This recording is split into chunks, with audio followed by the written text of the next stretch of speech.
आज हम बात कर रहे हैं ढाका विधानसभा क्षेत्र का। पूर्वी चंपारण का जो ढाका विधानसभा क्षेत्र है, वहां एमआईएम के राणा रणजीत सिंह भी चुनावी मैदान में हैं और जाहिर है बीजेपी यानी एनडीए और महागठबंधन के बीच जो है वहां मुकाबला होता रहा है। कभी बीजेपी के एमएलए वहां चुनाव जीतते हैं, यानी बीजेपी और आरजेडी के बीच मुकाबला ढाका विधानसभा क्षेत्र के लोगों ने देखा है। इस बार पहली बार एमआईएम भी जो है इंतखाबी मैदान में है, चुनावी मैदान में है, तो एक तरह से लोगों के सामने एमआईएम भी एक विकल्प बनने की कोशिश में मसरूफ है। राणा रणजीत सिंह हमारे साथ हैं। राणा रणजीत सिंह, सबसे पहले इस प्रोग्राम में आपका स्वागत है, खैर मकदम है। आप जब नामांकन करने गए तो पूरे देश में आपकी चर्चा हुई। आप टोपी पहना था, आपने तिलक भी लगाया था और आप ये कह रहे थे कि सकारात्मक राजनीति की शुरुआत होनी चाहिए हर पार्टियों में। आप युवा हैं, युवाओं को मौका देने की बात हर सियासी पार्टी करती है। पहला सवाल आपसे यही होगा, क्या कहेंगे आप अपने बारे में? ढाका विधानसभा क्षेत्र से आप चुनाव लड़ रहे हैं, किस तरह का माहौल देख रहे हैं और क्या किस तरह की कोशिश जो है एमआईएम कर रही है? बिल्कुल, बहुत ही सकारात्मक रिस्पॉन्स लोगों का मिल रहा है और नामांकन से शुरू हुआ सिलसिला और प्रतिदिन जो है लोगों का जो है रुझान आ रहा है कि हम लोग के पास विकल्प ढाका में नहीं था। यहाँ चुनाव अंत में हिंदू मुसलमान के मुद्दे पे हो जाया करता था और नहीं चाहते हुए भी एक तरफ कुआं एक तरफ खाई वाली स्थिति बनती थी। लेकिन एक अच्छे विकल्प के रूप में आप निकल करके आए हैं, तो लोगों का रुझान है हिंदू मुसलमान दलित से लेकर के हर व्यक्ति जो चाहता है कि क्षेत्र का विकास हो, मुद्दों की बात विकास मुद्दा बने, हिंदू मुसलमान मुद्दा ना बने, ऐसे तमाम लोगों का साथ मिल रहा है और हौसला बुलंद है और एक क्रांतिकारी फैसला ढाका विधानसभा की जनता देने जा रही है। एक सवाल राणा रणजीत सिंह जी आपसे ये कि आप भी जो है कहीं न कहीं सियासी परिवार से हैं, आपके पिताजी भी मंत्री थे। भाई साहब भी जो है चुनाव बीजेपी से लड़ते रहे हैं, एमएलए कई बार बने हैं। आप जो है एमआईएम से उम्मीदवार हैं। उधर फैसल रहमान साहब का भी जो है सियासी परिवार है, उनके पिताजी भी वहाँ से चुनाव लड़ चुके हैं, एमपी रह चुके हैं। पवन जायसवाल जो है वहां से चुनाव जीतते रहे हैं। तो इन तमाम लोगों के बीच में, खास तौर से बीजेपी और आरजेडी के बीच में, एमआईएम किस तरह से अपनी जगह बना रही है? बिल्कुल, ये सियासी परिवार से आता हूं मैं भी और उनको एक मौका मिला है। जनता ने फैसल रहमान साहब को एक मौका दिया और पिछली बार एमआईएम नहीं थी वहां पे, फिर भी वो चुनाव नहीं जीत पाए। ढाका का अगर समीकरण को आप देखेंगे, तो अगर एमवाई की बात करें, खास करके मुस्लिम वोटर्स की बात करें, तो बड़ी तादाद थी। लेकिन फैसल रहमान साहब, मुसलमानों का भी वोट लगभग 25 से 30 हजार, वो इतने नाराज रहते हैं उनसे, उनके काम से, कि उन्होंने भाजपा को वोट करने का फैसला ले लिया। ये नाराजगी थी, ये स्तर था नाराजगी। और बात पवन जायसवाल जी की करें, तो इस इलाके में खास करके जो है मुस्लिम समाज को दरकिनार करके कोई भी काम को किया गया है। उनके गली का नाला का दलित समाज की जो बस्तियां हैं, उनको कोई देखने नहीं गया, क्योंकि उनको मालूम है कि चुनाव यहाँ हिंदू मुसलमान के मुद्दे पे होता है। तो लास्ट में जो है यहाँ पे योगी जी को बुलाएंगे, जय श्री राम करेंगे और ये सारी चीजें मुद्दा बनेगी, विकास। और जो पलायन का मुद्दा है, डिग्री कॉलेज यहाँ नहीं है, कई महत्वपूर्ण ट्रेनों का ठहराव नहीं होता है इस इलाके में, क्राइम बहुत बढ़ा हुआ है। चुनाव के दरमियान अभी 11 दिन पहले एक दलित भाई अनिल राम जी की हत्या कर दी गई और अब तक कोई इंसाफ उनको नहीं मिला। आप चाह रहे हैं कि ढाका विधानसभा क्षेत्र में जो है विकास होना चाहिए, ये आप कह रहे हैं। तो मोतिहारी में 12 विधानसभा क्षेत्र हैं। अगर मोतिहारी जिले की बात करें, ढाका में सबसे ज्यादा मुसलमानों की आबादी है, यानी कोई 32% से ज्यादा आबादी जो है, 32-34% आबादी मुस्लिम समाज की है। फिर दलित तबके की भी आबादी है। एमआईएम मुसलमान और दलित की सियासत करती है। तो क्या लगता है कितने वोटों को और कितने वोट फीसद को जो है एमआईएम तोड़ पाएगी अपने लिए?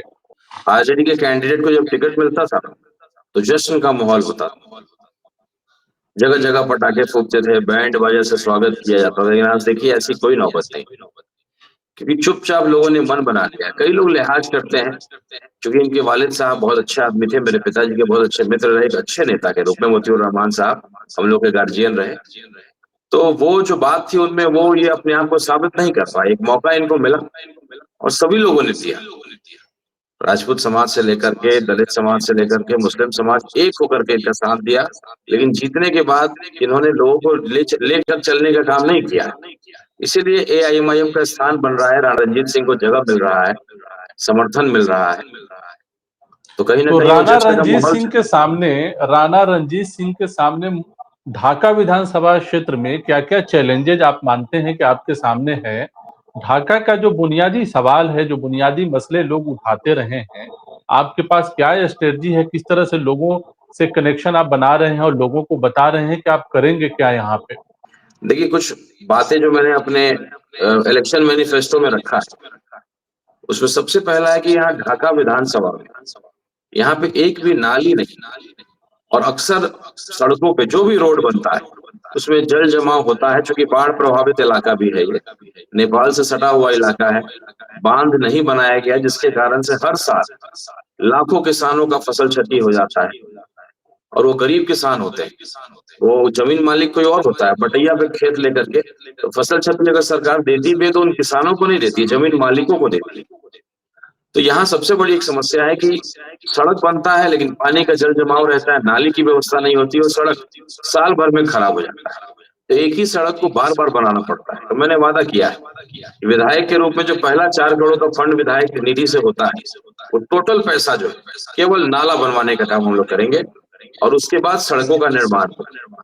दूसरा जो एक महत्वपूर्ण मुद्दा है, यहाँ के 40,000 लोग मुंबई में कारीगर का काम करते हैं, मशीन चलाते हैं। वो बैग बनाते हैं या कपड़ा सिलते हैं। एक बहुत बड़ी आबादी मुंबई के अर्थव्यवस्था को मदद कर रही है और हम खुद यहाँ इतने खराब अर्थव्यवस्था में जी रहे हैं। तो कहीं ना कहीं एक विधायक गार्जियन होता है। मैं विधायक फंड से मशीन नहीं लगा सकता हूँ, लेकिन एक गार्जियन के रूप में पहल कर सकता हूँ। कुछ ऐसे मुखिया, कुछ ऐसे लोगों ने पहल किया है छोटे स्तर पे। जुनैद मुखिया जी हैं, सभी पंचायत के जो पूर्व विधायक जी का पंचायत, उन्होंने कारखाना को लगाया और लगभग मुझे लगता है कि 100, 150, 200 लोग वहाँ काम करते हैं। और ऐसे छोटे-मोटे कुछ और मेरे भाई हैं जिन्होंने कारखानों को लाने का प्रयास किया। लेकिन जब एक बड़े लेवल पे प्रयास होगा, एक सामूहिक प्रयास होगा, तो कहीं न कहीं वो 40,000 अगर ढाका में चले आए, मशीन ही तो चलाना है, समुंदर से थोड़ी ना तेल निकालना है कि भाई बिहार में समुंदर नहीं है, ढाका में समुंदर नहीं है। तो कारखाने अगर ढाका में स्थापित कर दूं मैं, सरकारी व्यवस्था में सब्सिडी लें, ट्रांसपोर्टेशन की बेहतर इंतजाम हो सब्सिडाइज रेट पे, लोन मुहैया कराएं, बिजली के लिए जो है कारखानों को बेहतर सुविधा मिले, तो कहीं ना कहीं वो 40,000 लोग अगर मेरे ढाका में चले आते, यही कमाएंगे और वो पैसा यही खर्च करेंगे, तो ढाका की अर्थव्यवस्था बहुत सुधर जाएगी। यानी बुनियादी सवाल को लेकर कहीं न कहीं आप चल रहे हैं कि ढाका विधानसभा क्षेत्र के जो मसले हैं और लोगों के जो मसले हैं, पलायन का मामला है, रोजगार से जुड़ा हुआ जो मामला है, उसको कहीं न कहीं हल करने की कोशिश की जाए। और सुबह से रात तक जो है ये भी सुना कि आप काफ़ी बिज़ी रहते हैं, डोर टू डोर जो है कैंपेन हो रहा, सुबह से निकलते हैं, रात तक जो है लोगों से मिलते हैं। तो अपने उस कैंपेन के बारे में भी अगर कुछ बता सकें तो बताइए? अब तक लोग ओवैसी की पार्टी कहते थे, पतंग का निशान नहीं जानते थे, एआईएमआईएम नहीं जानते थे। बच्चा-बच्चा जो है एआईएमआईएम जानता है, एक-एक हिंदू इसका फुल फॉर्म भी जानता है। तो ये पहला प्रयास था। टेस्ट मैच में 2 इनिंग होता है। तो पहला इनिंग जो मैंने खेला है, पार्टी को जगह-जगह पहुँचाया है। और ये दूसरा इनिंग जो मैं खेल रहा हूँ, विधानसभा के रूप में जब मैं चुनाव लड़ रहा हूँ मैदान में, तो इस बार विकास के मुद्दों को नैरेटिव क्रिएट करके एक पॉजिटिव पॉलिटिक्स को दिशा दे रहे हैं। और तमाम मेरे नौजवान भाई देख रहे हैं, न केवल बिहार, पूरे देश के नौजवान देख रहे हैं, इस तरीके की राजनीति अगर हो आने वाले भविष्य में, तो बिहार ही नहीं पूरा देश एक बेहतर, एक सकारात्मक राजनीति की दिशा में बढ़ सकता है। सुबह जो है हम लोग अपने किसी दलित भाई के दरवाजे पे नमक खाते हैं, एक रोटी खाते हैं और अपने चुनावी अभियान का प्रतिदिन मैं शुरुआत करता हूँ और उनको वादा करता हूँ कि आपका नमक खाया है। अगर विधायक बनने के बाद अगर मैं आपके काम को न कराऊं, आपके लिए मैं आपके सुख दुख में खड़ा ना रहूं, तो आप मुझे नमक हराम भी कह सकते हैं और मेरा कॉलर भी पकड़ सकते हैं। तो कहीं ना कहीं लोगों से जुड़ने का अवसर गरीब के पास कोई नहीं जाता है। दलित को सोचता है कि भाई ये तो लास्ट में हम खरीद लेंगे वोट के ठेकेदारों से। मुस्लिम को मानता है कि भाई मुस्लिम जाएंगे कहाँ, तो आरजेडी के गुलाम है, इनको तो अंत में आना ही पड़ेगा। तो कहीं ना कहीं अंडर करेंट, एक बहुत जबरदस्त अंडर करेंट है बहुत लोग खुल करके आना नहीं चाहते हैं क्योंकि लिहाज करते हैं, मोतियूर रहमान साहब का लिहाज करते हैं, इनका लिहाज करते हैं जाति का होने के नाते। लेकिन तो एक अच्छे कोश नागरिक होने का फर्ज वो चुनाव में निभाएंगे। और लगातार मुझे फोन आता है कि देखिए हम लोग सामने तो नहीं आ रहे लेकिन अंदर से हम लोग आपके लिए काम कर रहे हैं और हम लोग चाहते हैं कि आप जैसा पढ़ा लिखा इंसान को अवसर मिले, दोनों को मौका मिले। यहाँ जो विधायक रहे हैं पूर्व में, उन दोनों को मौका मिला विधायक में रूप में अपने आप को साबित करने का। अब राणा रंजीत सिंह एक पढ़े लिखे व्यक्ति को, नौजवान को मौका देगी जनता, परखेगी, और अगर हम बेहतर नहीं होंगे तो अगली बार हमें भी बदला जाए। लोग ये भी कह रहे हैं कि एमआईएम जो है जहां-जहां से चुनाव लड़ रही है, महागठबंधन के उम्मीदवारों के सामने एक बड़ा चैलेंज खड़ा करेगी। खास तौर से लोग कहते हैं कि वोटों का डिवीजन होगा। एमआईएम जो है महागठबंधन के उम्मीदवारों के सामने जो है अपने आप को एक बड़े चैलेंज के तौर पर खड़ा कर रही है और इसमें कहीं न कहीं फायदा बीजेपी को होगा। आप मानते हैं ऐसा? देखिए ऐसा होता, अगर बीजेपी को फायदा पहुंचाना होता तो हम हर सीट पे लड़ते। मैं आपको बताऊं, अच्छे-अच्छे लोग, पूर्व विधायक, पूर्व मंत्री का मेरे पास भी फोन आया कि सर इस पार्टी से टिकट दिलवा दीजिए। हमने बोला देखिए हम हर जगह नहीं लड़ते और हमारा मकसद किसी को हराना नहीं है, जीतना हमारा मकसद है। अगर किसी को हराना या किसी को मदद करना होता तो हम हर सीट पे कैंडिडेट को खड़ा करते। तो कहीं ना कहीं ये जो जहां से भी हम लड़ रहे हैं, लिमिटेड सीट्स पे हम लड़ रहे हैं, जहां हमारी जीतने की क्षमता है वही लड़ रहे हैं। पिछले विधानसभा चुनाव में आप लोग 5 जो है सीटों पर चुनाव जीते। इस बार के विधानसभा चुनाव में क्या लगता है कितनी सीटें जो है एमआईएम निकाल पाएगी? देखिए ये इस बार जो है एआईएमआईएम बहुत बेहतर परफॉर्मेंस देने जा रही है और इसीलिए लोगों को बेचैनी है, विरोधियों को बेचैनी है कि तरह तरह का आरोप जो है गढ़वाने का काम कर रही है, क्योंकि उनको मालूम है कि ये सरकार इस बार जो बनेगी, क्योंकि देख ही रहे मामला कितना नजदीकी है। दो एनडीए कैंडिडेट का नामांकन रद्द हो गया, कल स्क्रूटनी फिर है, और जिस तरीके का हालात है, एक दिन पहले टिकट दिया जाता है, तो मुझे लग रहा है कि 2-3 नॉमिनेशन कल और रद्द हो। तो ये आपको दिख रहा है साफ साफ। और महागठबंधन की बात करें तो महागठबंधन ने धनतेरस खूब बढ़िया से बनाया। आरजेडी वालों का धनतेरस सबसे शानदार रहा है। तेजस्वी यादव जी को जमीन पे होना चाहिए था, लोगों के बीच में होना चाहिए था, लेकिन वो जो है बंद कमरे में जो है खेल जो चल रहा था वो जनता देख रही है। कई लोगों तो ने देखा अपने। हाँ, एक आखिरी सवाल आपसे, एक आखिरी सवाल। बिहार के सतह पे जहां-जहां भी आप लोग चुनाव लड़ रहे हैं, कई सीटों पर जो है चुनाव लड़ने का आप लोगों ने ऐलान किया है। तो क्या कहेंगे कि आपके सामने जो है चुनाव जीतना सबसे ज़्यादा ज़रूरी है कि महागठबंधन के सामने एक बड़ा चैलेंज खड़ा करना ज़रूरी है? लोग ये कह रहे हैं कि बहुत से ऐसी सीटें हैं जहां से एमआईएम चुनाव लड़ रही है, वहां संगठन जो है मजबूत नहीं रहा है। बहुत सारी बातें हैं लोगों के बीच। तो इस बार जो है एमआईएम एक तरह से कहा जाए, जो आपने शुरुआत किया है कि सकारात्मक राजनीति की शुरुआत होनी चाहिए, पॉजिटिव राजनीति की शुरुआत होनी चाहिए और डेवलपमेंट के मुद्दे पे बात होनी चाहिए। ये एक बड़ा सवाल है और खास तौर से युवाओं को जो है सियासत में मौका मिलना चाहिए, ये भी एक बड़ा सवाल है। सियासी पार्टियां आमतौर से बात तो करती है लेकिन युवा को मौका नहीं मिलता है, महिलाओं को मौका नहीं मिलता है। आप इस हवाले से क्या कहेंगे? मेरा आखिरी सवाल है। देखिए महागठबंधन से हम लोगों ने प्रयास किया कि वो हमसे अलायंस करें, सेकुलर वोटों का बिखराव न हो। अगर हमारी मंशा होती कि महागठबंधन से तो कोई दुश्मनी निकालना होता तो हम सभी सीटों पे लड़ा, लेकिन हम बड़ा पिक्चर देख रहे हैं कि बिहार में सत्ता परिवर्तन हो, एक बेहतर सरकार, एक नई सरकार बने। और लोकतंत्र की खूबसूरती है कि बदलाव होना चाहिए। एक ही व्यक्ति अगर बार बार जीतता है तो कहीं ना कहीं उसको अहंकार हो जाता है, उसको लगता है कि मुझे कोई हरा ही नहीं सकता है। जनता के काम से वो हट करके अपने पर्सनल काम में लोग ज्यादा रुचि रखने लगते हैं।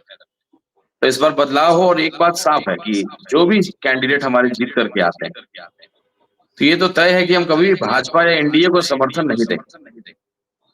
ये हमारे सिद्धांत और विचारधारा से बहुत अलग है। तो परिस्थिति बनेगी, कुछ शर्तें होंगी, और अगर महागठबंधन सरकार बनाने की स्थिति में आती है तो हमारा समर्थन संभवतः मिलेगा, लेकिन कुछ शर्तों पे मिलेगा कि आपको चलिए। मुसलमान को उसका अधिकार देना पड़ेगा, दलित को उसका अधिकार देना पड़ेगा, डिप्टी सीएम अगर बनाना है कोई मुसलमान डिप्टी सीएम बने, वो मेरी पार्टी से हो नहीं, उससे मतलब नहीं, लेकिन मुसलमान को, दलित को, जो सबसे मजबूत है, जिसकी आबादी सबसे ज्यादा है, अगर आप उसको पद नहीं देंगे तो समाज का विकास नहीं होगा। तो हमारी लड़ाई वो है। चलिए, बहुत शुक्रिया हमसे बात करने का। तो ये थे राणा रणजीत सिंह, एमआईएम के ढाका के उम्मीदवार हैं। राणा रणजीत सिंह अपनी पार्टी में भी काफी एक्टिव हैं। बहरहाल यहाँ डेवलपमेंट का सवाल है, बुनियादी मसलों का सवाल है। इन तमाम चीजों को लेकर राणा रणजीत सिंह चल रहे हैं और ढाका विधानसभा क्षेत्र में रोजाना लोगों से मिल रहे हैं। इस प्रोग्राम में इतना ही, हमें दीजिए इजाजत। शुक्रिया।